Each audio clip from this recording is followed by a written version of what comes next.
If you don't have a place to stay, the weather can go from uncomfortable to downright dangerous. And that what make the lack of shelter space in one part of the tri-state now some life-threatening. Local 12's Larry Davis is live in Hamilton. He's got the rest of the story. Larry.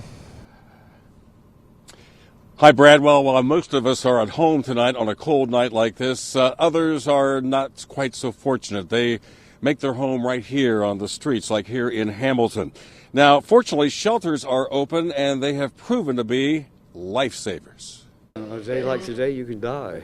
Jim, who preferred not to give his last name, had been living on the cold streets of Hamilton until this week. The forecast of bitter cold weather forced him to come inside to the Serve City shelter.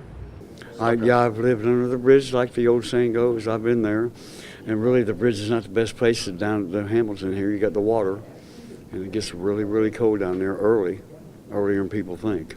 I mean, when I came in this morning, it was 3 degrees, and so we're having all kinds of people that are coming in. Serve City's Linda Kimble says all 52 beds at the shelter are now full.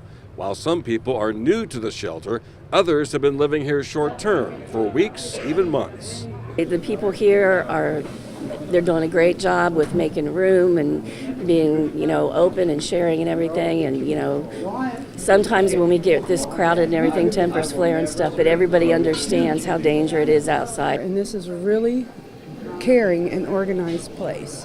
They care about the people. They take care of the people. They make sure, they try to keep you from making mistakes. Today, lunch at Serve City was served by workers at Totes-Isotoner of West Chester. To see the smiling faces, it just puts a warmth in your heart knowing that you're giving back to the community. It's an awesome thing that they do here. A hot meal, a warm bed, and some good conversation are essential on cold days, especially when you don't have a home to call your own. It's horrible out there. It's extremely cold. These people have basically saved my life.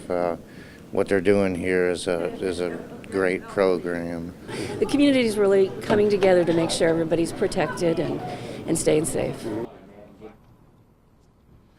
And Brad, one homeless advocate told me today that here in Butler County that there are a lot of shelters that are bulging at the seams right now during this cold spell. And she also says that a lot of churches now are getting involved and going out and trying to find people who are on the streets, trying to get them off the streets and out of the cold. Live in Hamilton, Larry Davis, Local 12 News. Brad, back to you. Larry, thanks much. There's still a need at Hamilton Serve City for donations of hats and gloves to keep those guests